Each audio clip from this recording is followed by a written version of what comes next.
তো যশোরের প্রোগ্রামের এক ভিডিওর পেছনে আমাদের কিছু দিনী ভাইরা 6 বছর আগের এক অডিও ব্যাকগ্রাউন্ডে জুড়ে দিয়ে বিভ্রান্তি ছড়ানোর জন্য সোশ্যাল মিডিয়াতে ছড়িয়ে দিয়েছে।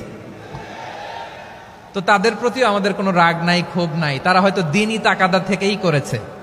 বিশাল মাঠ, আমি তো বাংলাদেশের অলমোস্ট অধিকাংশ জেলায় গিয়েছি, এই এমসি কলেজের ময়দানের মতো মাঠ আমার চোখে আর পড়ে নাই বাংলাদেশ।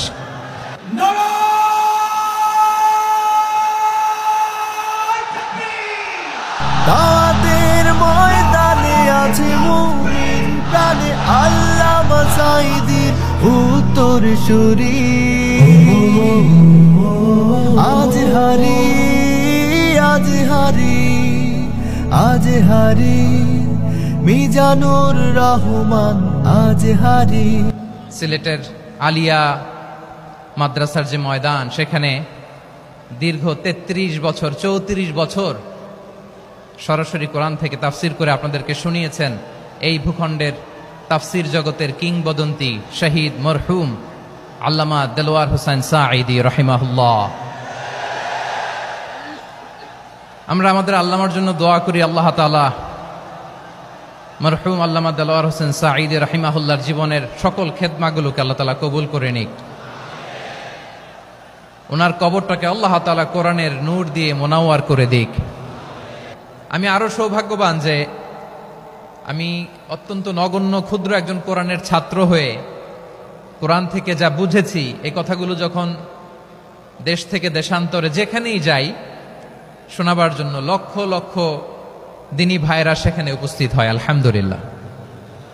এবং যারা আসতে পারেন না, এরকম কোটি কোটি বনি আদম পরবর্তীতে সোশ্যাল মিডিয়ার কল্যাণে তারা কথাগুলো শোনেন, আলহামদুলিল্লাহ। আবার এমনও অনেক আছে যারা আমাদেরকে পছন্দ করেন না, তারাও ডায়েরি খাতা কলম নিয়ে, মোবাইল নিয়ে, ল্যাপটপ খুলে আমাদের আলোচনা শোনেন।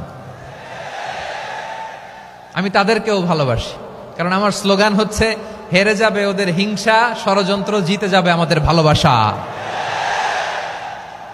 যারা আমাদের বিরোধিতা করে, আমাদের ব্যাপারে ঘৃণা ছড়ায়, তাদের জন্য আমাদের বুক ভরা দরদ আর ভালোবাসা আছে না নাই? কারণ ভালোবাসা দিয়ে যা জয় করা যায়, কঠোরতা দিয়ে তা পারা যায় না। তো যারা বিরোধিতার জন্য আমাদের আলোচনা শোনেন তাদেরকে ওয়েলকাম। যারা আমাদের আলোচনা আউট অফ কনটেক্সট নিয়ে এক জায়গার মাথা আর এক জায়গার লেজ জুড়ে দেন, তাদেরকে ওয়েলকাম। গত সপ্তাহে আপনারা জানেন খুলনা বিভাগের প্রোগ্রাম আমি দিয়েছিলাম যশোরে আদ্দিন ফাউন্ডেশনের উদ্যোগে। তো যশোরের প্রোগ্রামের এক ভিডিওর পেছনে আমাদের কিছু দিনী ভাইরা 6 বছর আগের এক অডিও ব্যাকগ্রাউন্ডে জুড়ে দিয়ে বিভ্রান্তি ছড়ানোর জন্য সোশ্যাল মিডিয়াতে ছড়িয়ে দিয়েছে। তো তাদের প্রতিও আমাদের কোনো রাগ নাই, ক্ষোভ নাই। তারা হয়তো দিনই তাকাদা থেকেই করেছে, কিন্তু তারা হয়তো বুঝতে পারে নাই এই যে রিসেন্ট আলোচনার ভিডিওর পেছনে 6 বছর আগের অডিও জুড়ে দেওয়া, এটাকে বাংলায় বলে প্রতারণা। কি বলে? প্রতারণা, ধোঁকাবাজি। এখনকার আলোচনার ভিডিও আর ব্যাকগ্রাউন্ডে এডিট করে লাগিয়েছে 6 বছর আগের অডিও। এটারে প্রতারণা বলে, ধোঁকাবাজি বলে। আর বিশ্বনবী বলেন, মান গাশশানা ফালাইসা মিন্না, the person who deceives us he is not among us. যে আমাদেরকে ধোঁকা দেয় সে আমাদের অন্তর্ভুক্ত নয়।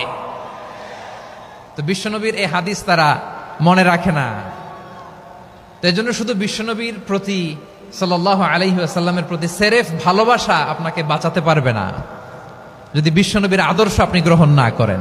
তার জলজান্ত প্রমাণ, আবু তালেব বিশ্বনবীকে অনেক ভালোবেসেছেন আলাইহিস সালাতু ওয়াসসালাম। পলিটিক্যাল শেল্টার, ফিনান্সিয়াল শেল্টার, সব ধরনের শেল্টার তিনি দিয়েছেন, কিন্তু বিশ্বনবীর আদর্শ মানেন নাই। মুক্তি মিলবে? হ্যাঁ, আওয়াজ করে বলেন, আবু তালেবের কি মুক্তি মিলবে? তাহলে সেরেফ ভালোবাসা আপনাকে বাঁচাতে পারবে। ভালোবাসার পাশাপাশি বিশ্বনবীর আদর্শকে মেনে নেওয়ার দরকার আছে না নাই? তো যারা এই সমস্ত কাজ করেন আমাদের ভাইয়েরা, তাদের জন্য আল্লাহ তাআলার কাছে আমরা হেদায়েতের দোয়া করি।